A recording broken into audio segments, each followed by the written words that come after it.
Abdalus Syam. Dari semenjak perselisihan Sayyidina Ali dan Sayyidina Muawiyah, kan itu politik ya, saya nggak ada urusan dengan politik mereka, tapi kita melihat ini perselisihan politik karena Muawiyah menganggap Ali tangannya ikut serta dalam membunuh Utsman, termakan hoaks. Ali menganggap Muawiyah ini membangkang kepada pemerintahan yang sah. Jadi dua perspektif yang berbeda. Peranglah mereka di suatu padang yang luas namanya Siffin. Di saat itu datang orang-orang kepada Sayyidina Ali. Ya Ali, il'an ahli Syam. Laknatlah orang-orang yang tinggal di negeri Syam. Syam ini 4 negara, masih ingat ya? Libanon, Yordan, Palestina, Syam, itu Suriah. Ya, 4. Ini negeri Syam namanya. Bahasanya agak sedikit lembut, campur antara Arab, Aramaik, Ibrania. Aramaik itu bahasa yang tua, sekarang cuma 3 kampung di Suriah yang ngomong itu. Kebetulan kita ngajar orientalism dan ilmu Al-Quran, jadi orang-orang barat yang mengkritisi Quran, kita kritisi balik. Itu mereka menemukan hal yang sama, bahwa di sana ada bahasa Aramaik. Sebagian mereka menganggap Quran itu gak ada yang asli, itu Aramaik. Ya, itulah bodohnya mereka ya. Udah jelas Al-Quran lebih tua dari bahasa Aramaik. Bahasa Al-Arab itu lebih tua. Lalu ketika datang Ahlus Syam, ketika datang orang-orang ini ngompor-ngomporin Ahlus Syam, ya, laknatlah wahai Ali penduduk Syam. Apa kata Sayyidina Ali? La sami'tu Rasulullah sallallahu alaihi wasallam yaqul. Aku mendengar baginda Nabi sallallahu alaihi wasallam bersabda, la tal'anu ahlus Syam. Jangan pernah melaknat penduduk Syam. Kenapa? Fa inna fihimul abdal. Di sana ada wali-wali kualitasnya abdal. Abdal itu sama Nabi cuma 2 langkah lagi, Pak. Tingkatannya. Jadi tapi 2 langkah di situ langit dan bumi, ya. Nggak bisa dikejar. Di atas abdal disebut kutub. Di atas kutub disebut ghaus. Ghaus itu Nabi Rasulullah sallallahu alaihi wasallam. Setelah Rasulullah wafat, ya berpindah ke sahabat-sahabat yang mulia. Maka tiada suatu masa kecuali ada wali yang berpangkat ghaus, pemimpin para wali. Ada wali yang kutub, jumlahnya sebanyak jumlahnya para ahlul badr, tapi dulu nggak nyampe. Jadi di masa Rasulullah 313, lalu mencar-mencar, nanti di akhir zaman kembali 313 kutub. Apa? Oh belum, Pak. Sabar, Pak. Ini euforia, hati-hati. Nanti saya sampai ke sana. Euforia ini jangan berlarut-larut. Ini belum ada apa-apa, ya. Kejadian yang ada sekarang di negeri seberang itu belum ada apa-apanya. Nah, orang-orang Syam ini pangkatnya abdal. Apa ciri khas mereka? Dalam hadis yang lain kita dapatkan, Nabi mengatakan bahwa mereka menjadi kekasih Allah, jadi wali bukan karena banyak sholat. Mereka suka sholat. Bukan karena banyak puasa, mereka hobinya puasa.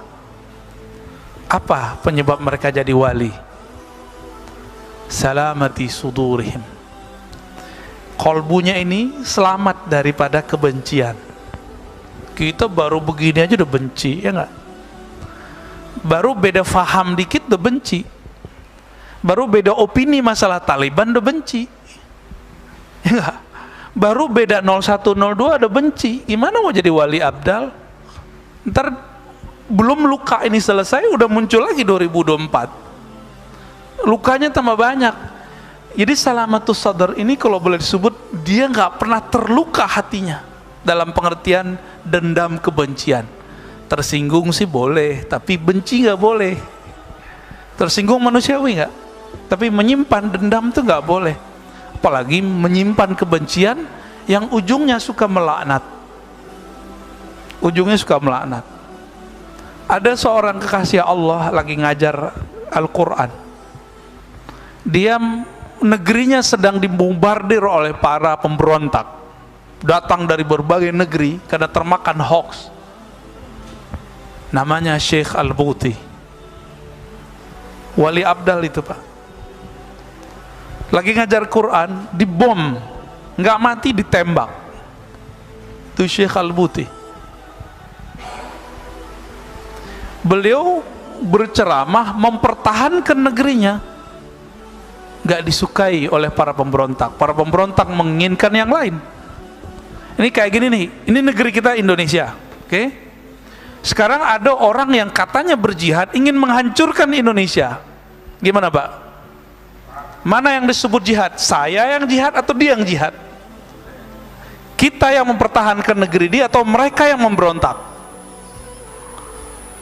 Syekh Al-Buti sedang menjelaskan, saya mempertahankan negeri saya sendiri, tapi dituduh oleh para pemberontak bahwa dia ini penjilat pemerintah. Datang anaknya 2013 ke sini Pak, ke negeri kita, Syekh Taufik Al-Buti, 2015 Pak, 14 saya lupa, diundang ke UI. Saya kan berguru ke beliau dulu 2006, 2007, 2008. Ya udah lama nggak ketemu. Sehari sebelum ketemu, saya udah membayangin kalau ketemu beliau, meluk-meluk beliau. Ketiduran, tidur itu rasanya panjang sekali, kita dialog panjang. Bangun tidur saya udah puas tuh. Malu-maluin kan kalau besok peluk-peluk beliau depan orang nangis-nangis.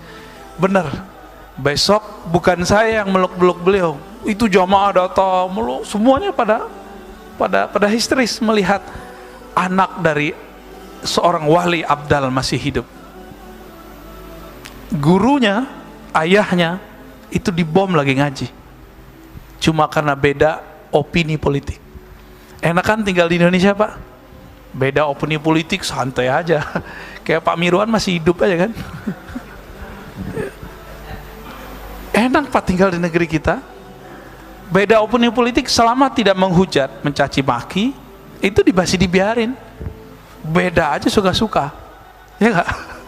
Maka siapa? Refli sama Denny Siregar masih aman-aman aja Pak. Ya.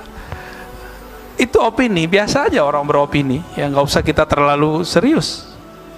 Opini itu kan bisa berubah, dalam sekejap bisa berubah, sesaat bisa berubah, ya.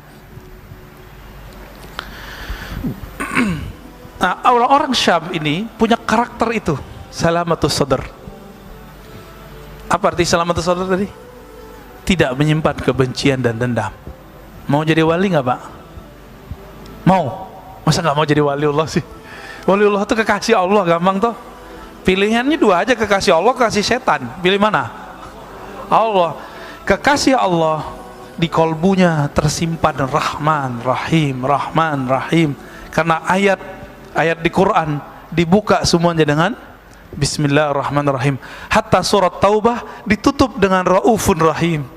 Dua ayat terakhirnya laqad ja'akum, belakangnya wabil mu'minina Raufur Rahim. Tidak ada surah di Quran kecuali di situ ada Rahman, Rahim, Rauf, Rahim. Enggak ada. Maka ciri-ciri wali itu gampang. Nama Allah Rahman Rahim itu di dadanya. Maka dia mandang orang itu ada yang Rahman. Ini kita kasih tahu nih, kenapa ada orang kayak Gus Dur. Dulu saya pembenci Gus Dur Pak, dan saya mengkafirkan dia, karena didoktrin dulu, Gus Dur kafir, musyrik. Dulu begitu. Pas kita belajar tentang ilmu, ciri khas kewalian, wali-wali Allah. Wali-wali itu jadi wali karena dia menghayati nama-nama Allah, dan nur nama Allah masuk ke dalam dirinya. Ada dua nama Allah di Quran yang sering disebut, Bismillahirrahmanirrahim. Rahman itu sepakat semua ahli tafsir, semua ahli Asmaul Husna. Kasih sayang Allah yang tercurahkan kepada semua makhluk. Tidak hanya kafir, tidak hanya mukmin, kafir juga, tidak hanya manusia, hewan juga, bahkan tumbuhan. Bahkan malaikat sekarang, setan sekarang itu, iblis itu bisa hidup karena rahmannya Allah. Maka orang-orang yang dapat nur ini itu mandang semua orang sayang. Bukan berarti dia membenarkan semua agama, bukan. Enggak. Walaupun dia dapat gelar apa, Bapak pluralism. Bukan itu sebenarnya, tapi di kolbunya ada nur rahmaniyah. Rahman artinya menyayangi makhluk semuanya tanpa terkecuali. Kebanyakan kita kan udah nggak Rahman, Rahim juga enggak. Rahim artinya apa? Rahmat Allah khusus kepada para mukminin, orang-orang yang beriman, orang-orang yang percaya. Kita sama orang yang percaya beda politiknya udah benci. Gimana mau dapat Rahman, ya, Rahim pun tidak. Mau jadi wali murid.